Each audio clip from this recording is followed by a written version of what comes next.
Hello everyone, it's Ian Robb, and today I want to do a match that I want to do for a little bit that I thought was really interesting. So this is game 2 of Frankfurt Regional Finals between Tord Reklev and Rune. So this is a very interesting match because Rune prizes both Gardevoir EX, but still finds a way to possibly win the game. I want to talk about how you can have, with even really bad prize cards, still try and find ways to win games that even if, let's say, you're 5% to win, you can still find a way to win them. And it's very important at these bigger tournaments to be able to identify how to win with these really bad prize cards. So, as the player is set up and his first turn goes by, I'm going to be discussing the matchup. So, the big thing about the Gardevoir Dragapult matchup is Gardevoir almost always wins if it gets a full setup. What that means is that Gardevoir gets to Gardevoir EX, and the Dragapult player is usually at either 4 or 5 prize cards. Gardevoir cannot lose, because if you have access to Clefairy, you knock out the first Dragapult with a Mew, knock out something on their bench, you're up 3 to 5 prizes, or 3 to 6, and usually it just equates to a win because Dragapult has no way to reliably deal with Gardevoir plus another 2 prizer. So your main goal as a Gardevoir player is just really get a full setup. So this game will be a little bit different because Gardevoir will not have access to Gardevoir EX. So what this means is that usually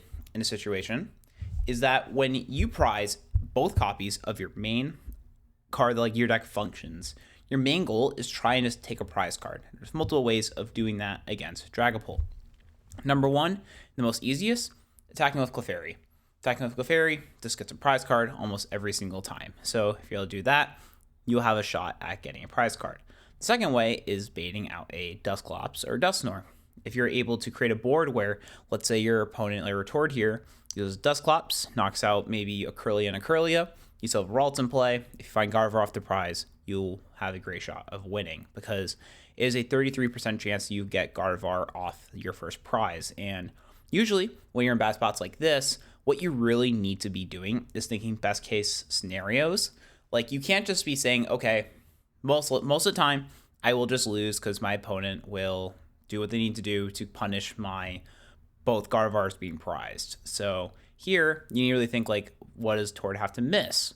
Maybe Tord needs to make a mistake, right? Like when you're in a very bad situation, be willing to accept that sometimes you'll win just through your opponent making a bad decision or getting even more unlucky than you. It's very important to keep this in mind when playing to win. There's a difference between playing to win and playing to lose in these spots. Playing to win means you make risky plays like benching Clefairy, try to take that one prize. Playing to lose is maybe you do your normal setup and hope that something like, you find a way to win even with not adapting to this new game state. So one thing here is to note for Tord is that Tord knows for a fact that Rune prized both Gardevoir because you're never, ever, ever going to be going for a Clefairy plus a Ralts on bench on your first turn if you have access to both Gardevoir. So this gives Tord a lot of information because now he can play a little bit slower because he knows that, okay, don't really need Badoo here. My objective is I need to start attacking in 2 turns. So he's going to probably here just use like Brox, not even worry about getting Latias plus Badoo. Like let's say, for example, if Rune bench a second Ralts instead of the Clefairy, Tord, without even thinking about it, would go for Latias Badoo as that is your best way to win the matchup. But as Tord, you saw, was looking at there, the Badoo plus Latias, he instead decided to go for the Duskull plus Dreepy because of the information that he obtained through how Rune played turn 1. This game is going to be a little bit awkward for Tord because his hand is not spectacular, but it is a pretty okay hand because he still has access to Rare Candy Dragapult. One massive downside of this style of Dragapult deck is that if you miss your first energy attachment, it can be really awkward for you to catch up and be able to hit your attacks later on in the game because you have to use Neo Upper on your second turn if you want to attack. So that's just something to keep in mind about this game. In this situation, Rune is just going to be playing for Clefairy attack next turn since Sec doesn't play anything like Latias or Air Balloon. So he's just going to be playing towards that with the attachment. I think debatably it's correct to actually attach to active in this position because you'd be able to Evo and get out 2 Kirlias, which again could create a bait situation. So I think it might have been a little bit of a mistake, but again, I don't think it's going to matter very much, so it's not that big of a deal. But I would have probably attached to active just so that you can get Evo going. It is worse into the face of a Dragapult next turn, but I feel here you don't really have to worry about Dragapult. You just wanted to get a full setup here. All right, so Rune's going for what I discussed earlier. Just go for a attack on turn 3 and hope that things go well from there. So Tord, in this situation, doesn't actually need to attack this turn. He needs to attack next turn. Since almost all Gardevoir lists at this time of this tournament do not play any boss's orders. So that just means that Tord is pretty safe here if he does not fully bench from getting knocked out by a Clefairy, since Clefairy needs 10 Pokemon on bench to be able to get a knockout. So Tord here had an interesting choice. He had to pick between Hilda and Research. Here, he decided to go with Hilda because I think that his objective is, again, attack next turn, which I think is pretty solid, but I don't know if it's actually fully correct. I think here he's actually just going to go for a Candy Dusknoir play, which I don't know if I actually fully agree with, because I think that how Rune played, I think that you gained so much information about where this game is going that I really dislike going for this Candy Dusknoir, because Rune is pretty obviously signaled how his hand's set up. You can go for Pass here too, which I think is very interesting.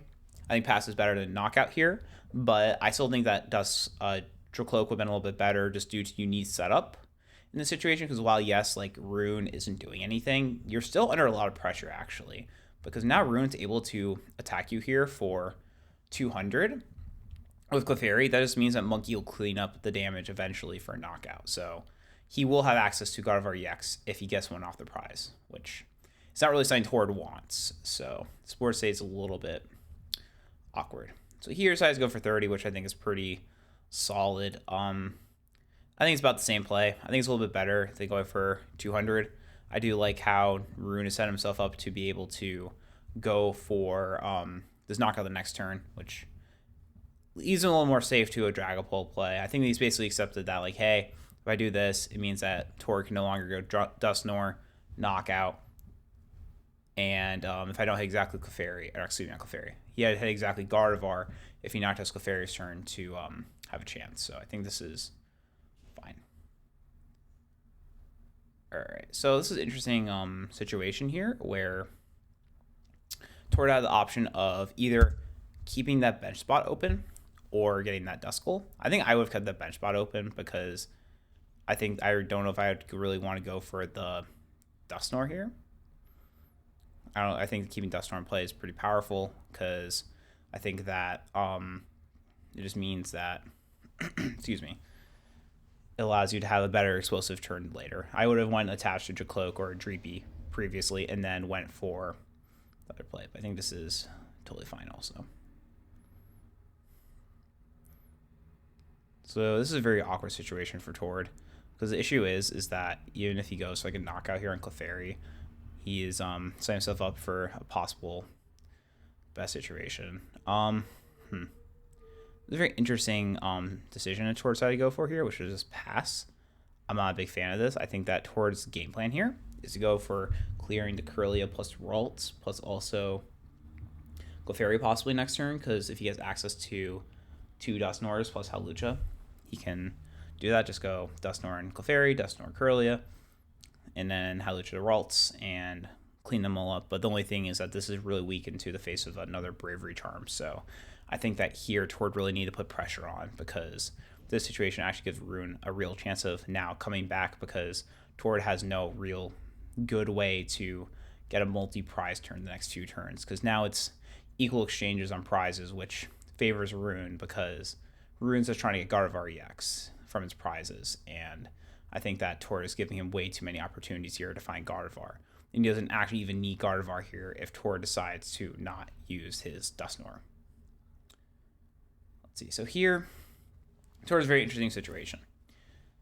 Tord now has to decide, does he go for here a knockout on Clefairy plus Kirlia, or he could also just go for like Dusknoir somewhere, like go Dusknoir active, Dusclops, takes 2 knockouts, like I said, or could do something even like KO Kirlia plus Ralts. Because if he goes KO Kirlia plus Ralts, it means that it's very unlikely for Rune to ever get Gardevoir out this game. Because what the prize trade will be if he goes for that play is he'll just go something along the lines of like Dusknoir, Kirlia, CC Ralts, power up a board to go Ursaluna Iona to the following turn, which is a pretty solid play, but it's a little bit awkward because I think Tord's down a lot of resources at this point in the game, if I remember correctly. So it's a little bit interesting the line that Tord is deciding to take, but I think it's pretty similar on odds of winning the game than the other play. I think that one mistake here is Tord not discarding Latias, because discarding Latias actually creates an issue where now that Tord's decided to go for a line where he's committing to Ursaluna, that he may not be able to get a Latias later on. So this is possibly a little bit punishing for Tord discarding the Latias. We'll have to see, but I think that you want to discard something else. The sequencing here is like slightly off. Should have instead gone Fez and then discard, because if he cared about the cards in hand so much, I think that thinning out one card here wasn't really worth doing it in this order. Tord has, I think, in this situation, kind of forced himself going for the KO Kirlia Ralts line, because if he goes KO Clefairy, it's just playing odds. Like Gardevoir, he had multiple chances of Gardevoir, which isn't really great for Tord. So I think that he's kind of forced to go for the KO Kirlia Ralts line, because it allows him to go Ursaluna Iono the following turn and be in a pretty solid position. Because Rune has to find Rare Candy Gardevoir plus some way to knock out a Pokemon, which is a little bit difficult currently.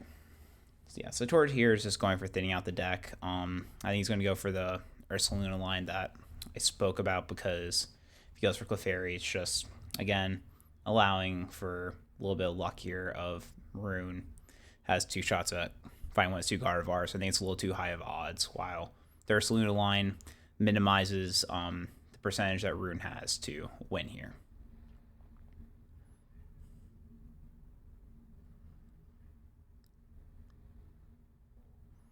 Tord here has everything he needs in hand, so I think what he's going to go for here is just a safer line where he doesn't use Iono, because I think that Rune's hand is quite weak, obviously, at this point, so there's no real reason to actually need to use Iono.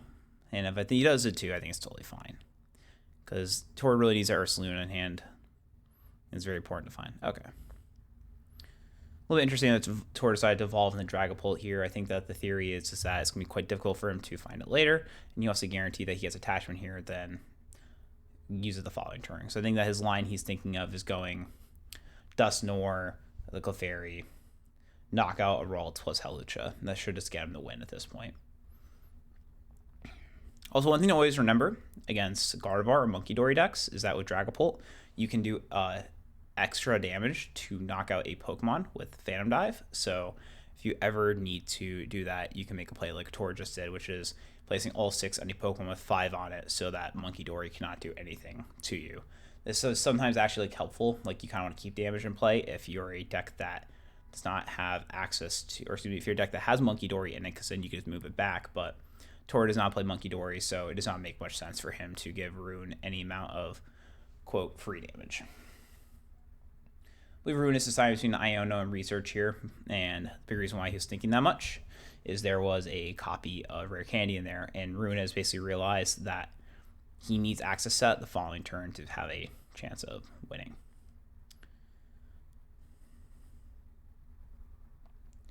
So Rune here is a very interesting situation where he needs to find Bravery Charm, because that's the only way to keep both Clefairy and Ralts alive, because the objective of this turn is to keep both alive, because if he does that, it will allow him to almost guarantee have something next turn. Okay, so Rune decided not to go for that. I'm not sure if I'm a big fan of that. I think that, yes, he would have lost like Dusknoir or Hawlucha here, but he's losing to Hawlucha no matter what here, so I disagree with that. I think that you're supposed to bench the Fez and try to find Bravery Charm, because it allows you to play around more things. So here Tord now just wants to find Energy for active and Hawlucha. that will guarantee him to win the game, as he can then just go Ursaluna the following turn and win. Monkey Dory can't knock out any Pokemon. Yes, I could technically, with a Clefairy plus Boss, knock out Dreepy on bench, but Tord is not going to be able to lose to that in this situation because Rune does not play Boss.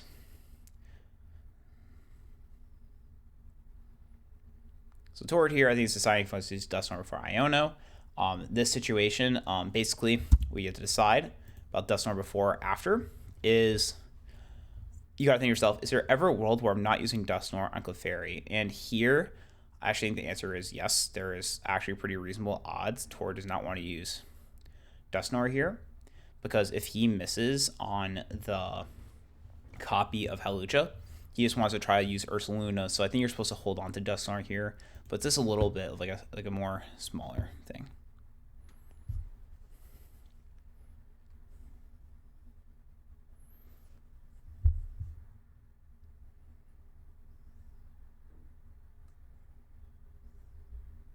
So all he needs to find here is Hawlucha, and the game basically ends. It's not guarantee you win, but it's pretty close to it. All right, so he missed. Now he has decisions to make. Tord can decide, do I use Dragapult here or attack with Blood Moon? Problem with Blood Moon is he has no way to retreat it. So if he attacks with it, it means he has to take 2 turns to win the game. Or attack a Dragapult and basically win decent odds of winning the following turn. Very interesting situation. Here, I wouldn't really worry too much about my opponent finding a copy of like Research into Rare Candy Gardevoir. Like, that's such low odds where I feel pretty comfortable attacking with Dragapult here, as I think that just gives you the best odds of winning on this board state. And you want to do damage here in a way so that Rune cannot heal 30 from 2, so they can put your Dreepy to 60. The next turn is the hard turn, because if Tord doesn't find game, what happens is that Tord will be forced to attack her Ursaluna, because otherwise his Dreepy Cloak will probably get knocked out. So Rune had a chance of winning here, but it's very low odds on this low of Iono.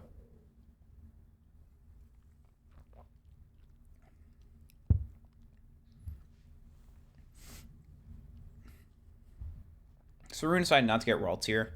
I think it's in our situation where he's trying to decide, do I want to lose to Hawlucha here or not? And I think it was like, this is kind of reasonable. Because the thing is that, like, Tord's already shown he doesn't have Hawlucha. So, like, I could say that he's actually supposed to just, like, not worry about Hawlucha at all now, because Tord has, you know, shown he does not have it. So I think that you're actually there supposed to just bench our Waltz, because the odds Tord has Hawlucha has to be one of his top 3 cards, or top 1. Or one of his prizes. So I think that Evolving Arrow, benching second World Series would be quite reasonable, but Rune decided against it, and I think that either way is very interesting. So here Tord has Boss, so it's a very simple turn of just benching Ursaluna and bossing the Ralts, because he cannot place damage with Phantom Dive in a way where Rune will not just win with double Monkey Dory. So Tord now is forced to attack with Ursaluna, which is really bad for him, because he has no way to get back Latios. So this may actually really hurt him, and the discarding of the Latios earlier might be very punishing, because if Rune's able to use Mind Bend now, Rune will be able to actually have a chance of winning, which, again, may not be as good of odds as you would like it to be for Rune for, you know, this matchup. But with how the game started, with him prizing 2 Gardevoir EX, this game ends up coming down to Mind Bend and Confusion coin flips. I think that he's pretty happy with that, because this game has looked pretty bad for most of it for Rune, as Tord's setup was quite strong, and Rune had a very, you know, slower start because of not having access to Gardevoir until it was too late. Here, I think the only thought really for Rune is just trying to find Psychic, Mind Bend, and then maybe win the game with Screamtail. Those are the 2 objectives in his mind at this point. So here, it's always correct Iono, because it doesn't really matter what Tord has. Like, he has a high card count, so you should just Iono him, and you don't have Secret Box left at this point in the game, so you just want to be trying to draw towards your supporters as much as possible. Sword here doesn't really have many actions. If I remember correctly, he has copy of boss left, so it's really all he's doing is trying to find boss's orders plus Iono, as the rest of his cards in his deck are irrelevant at this point in the game. He's just checking to make sure that he doesn't have Night Stretcher or Latios in his deck, which is really good always in situations like if you forget, maybe like, oh, I forgot something, like always just use Artisan if there's one in play to double check, because sometimes you'll just forget that you actually didn't prize something that you thought you did, and you'll win a game that you thought that maybe was like you didn't have guaranteed game or something. So it's always good to do if you are in a weird spot. All right, so Rune did draw research here. So Rune does have a way to win if he finds Gardevoir, which he does not find, but he did find Psychic, which means that Rune can go for a Mind Bend.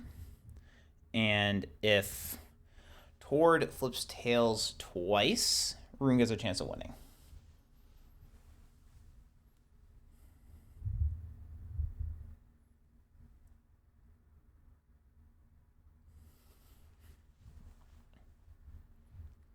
At this point, there isn't too much to talk about. Something Rune at this point really just trying to thin for Gardevoir, as Gardevoir off the top will win him the game the following turn, and everything else is pretty irrelevant. So here, Tord flips heads, he wins, but you should not just start with that because there's a lot of things you can still do that could matter. Like, for example, here, Tord is going to play Iono because Gardevoir just can't really do anything at this point if they have no cards in hand. Or excuse me, just like one, because it needs to be Rare Candy plus Gardevoir, and the odds are too high that Rune has one piece of it, and giving him the same hand again the following turn without playing Iono is just a little bit too weak into this situation. Tord found the boss I talked about earlier, and that's a pretty good card here because he might need to stall something like Ralts. All right, so here, Tord flip tails, and I think that it's just going to be the same situation again the following turn, where only difference is Rune is going to grab Mew here because sometimes he'll get lucky and find Rare Candy Gardevoir off this. I believe he's down all 4 researches, so it just has to be naturally like this. He has a Curly on hand, which he could evolve into first, but I think I like drawing 2 first because it's really good to try to get lucky here. I think that your odds of winning increases if you give yourself the opportunity to get super lucky, because since you have Curly on hand, it's like pretty good odds you hit it the following turn, so it's better to do it this way than evolving first. So Rune here doesn't really have anything to do, so I think he's just going to attack for 60 and hope that things work out, because Tord slips tails 2 more times, Rune wins, and that's really impressive for how this game started. Say Rune's odds of winning are very high too if Tord misses this turn, because Rune all he needs to find is Gardevoir EX, and he has that plus Ultra Ball, and both his cards in hand are playable.